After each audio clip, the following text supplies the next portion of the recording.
Right, express z is equal to 2 cos pi by 4 plus I sine pi by 4 in the form z is equal to a plus bi.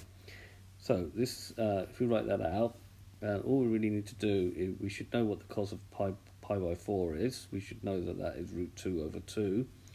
And we should know that sine pi by 2 is also root 2 by 2. And then we've got the I here.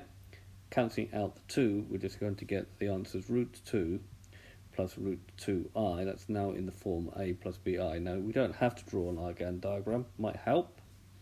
If we were to draw it, it would look, this would be root 2, this would be root 2. This would be my complex number.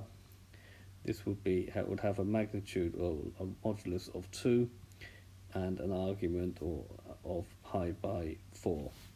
So this has been a video to show you how to convert modulus argument form into a plus bi form. Hope you've understood, and I thank you very much for watching.